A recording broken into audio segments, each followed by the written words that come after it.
Market లో invest చేసి మీ డబ్బులు డబుల్ చేసుకోవాలనుకుంటున్నారా? సుందరరామిరెడ్డి గారి లైవ్ సెమినార్ కి అటెండ్ అవ్వండి.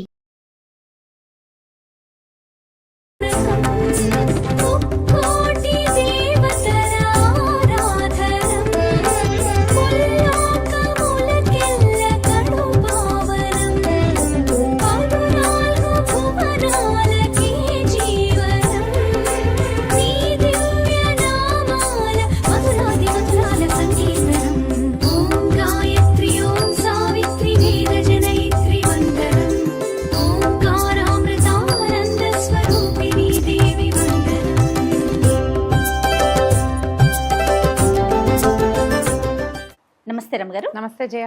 దసరా పండుగ రెండవ రోజులోకి వచ్చాను రమ్మగారు. ఈ రోజు యొక్క అలంకరణ, అమ్మవారి పూజా విధానం ఒక్కసారి మాట్లాడదు. నవదుర్గా విశేషాలలో ఈ రోజున అమ్మవారు బ్రహ్మచారిణిగా పూజింపబడుతుంది. శ్రీశైలం దేవస్థానంలో అమ్మవారికి బ్రహ్మచారిణి స్వరూపంలో అలంకారం చేస్తారు. బ్రహ్మచారిణి అంటే ఈవిడ పరమేశ్వరుని వివాహం చేసుకోవటానికి ముందు అమ్మవారు తపస్సు చేసిందట. ఆమె తపస్సుకు వెళ్తున్న అలంకరణ అనమాట. కమండలము అవి పట్టుకుని ఒంటరిగా అప్పటికి వివాహిత కాదు, కానీ ఆమె తపస్సుకు వెళ్తున్న ఆ బ్రహ్మచారిణి స్వరూపంలో ఆరాధిస్తారు. మనం విజయవాడలో అమ్మవారిని గాయత్రి స్వరూపంలో ఆరాధన జరుపుతారు. మనం ఇంట్లో చేసుకునేటప్పుడు కూడా గాయత్రి ఆరాధన చేసుకోవచ్చు. గాయత్రి సంధ్యాదేవత, అంటే సూర్యమండలంలో ఉంటుందని చెప్పబడుతుంది.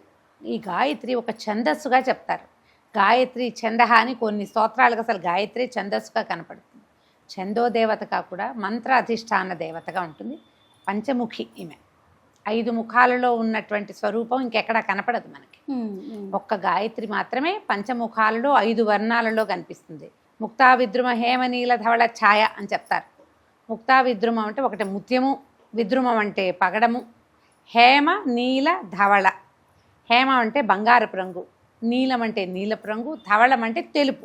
ఓకే, ముత్యపు రంగు వేరు, తెలుపు వేరు కదా. ఈ 5 ముఖాలతోటి గాయత్రి మనకి జ్ఞానప్రదాయిని. ఆమెని ఆరాధిస్తే ప్రతివాడికి, ఎలాంటి వాడికైనా జ్ఞానం లభిస్తుంది. ప్రత్యేకంగా ఏంటంటే సంధ్యావందన దేవతగా గాయత్రి మంత్రాన్ని కనుక మనకు ఉపదేశిస్తారు. ఇప్పుడు ఇదివరకు అంటే ప్రత్యేకంగా కొంతమందికే గాయత్రి ఉపాసన ఉండేది. ఇప్పుడు అందరూ గాయత్రి మంత్రం నేర్చుకుంటున్నారు. గాయత్రి పరివారం అని ఒక ప్రత్యేకమైన సమాజం కూడా ఉంది. వీళ్ళు చక్కగా హోమం అది చేస్తారు. ఎలా చేసుకున్నా ఈ రోజున మనం గాయత్రిని ఉపాసిస్తాం. అయితే ఈ అమ్మవారికి ఈమెను 5 రంగుల్లో కనపడుతుంది కదా.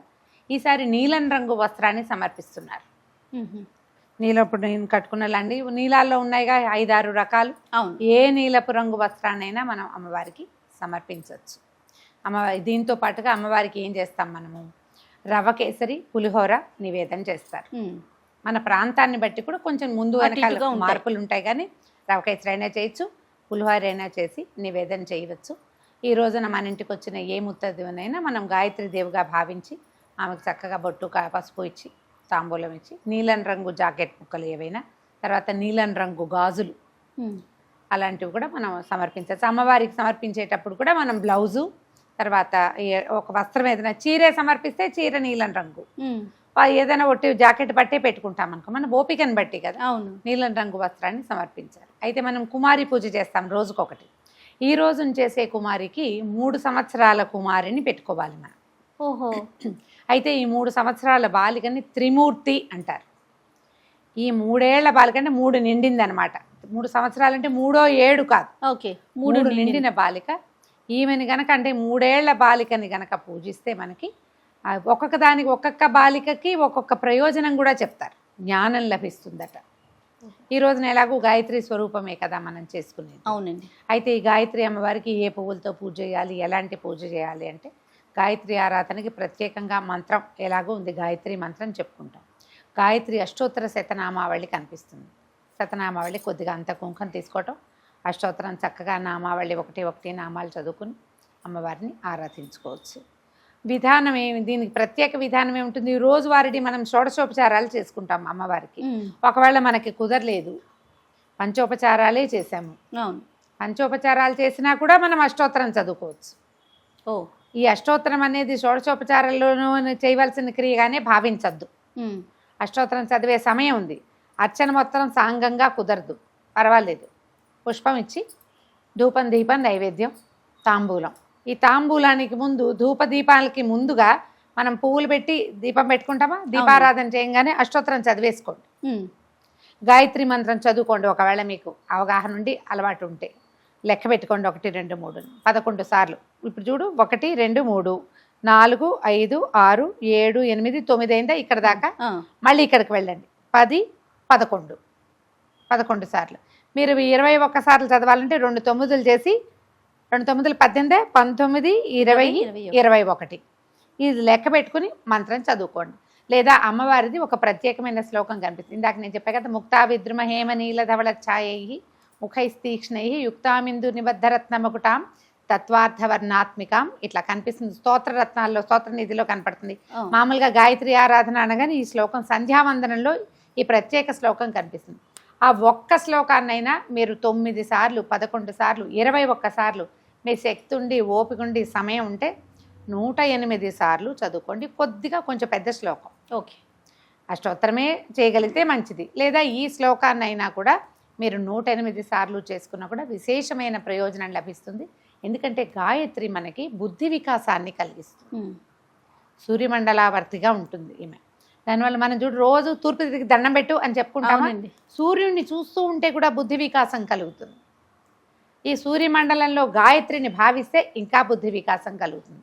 ఇలా ప్రత్యేక దినాల్లో దేవి సుప్రసన్నత ఉండే కాలంలో గనక మనం ఈ దేవతని పదే పదే ఎక్కువ సార్లు గనక మనం చేసుకుంటే రేపు రాదు కదా, ఈ ఒక్క రోజునే మనం గాయత్రి ఆరాధన చేస్తాం. ఉదయమో సాయంకాలమో మీ అవకాశాన్ని బట్టి 9 11 21 108 సార్లు అమ్మవారి శ్లోకాన్ని చదువుకోండి. ఇంటికి వచ్చిన ముత్తైదులందరినీ ప్రతి వాళ్ళని ఎప్పుడు కూడా ఈ 10 రోజుల్లో దుర్భాషలాడొద్దు, పదునైన మాటలు మాట్లాడకండి, పోట్లాటకి దారితీసే ఏ అవకాశాన్ని తీసుకోవద్దు. సాధ్యమైనంత నిశ్శబ్దంగా ఉండండి.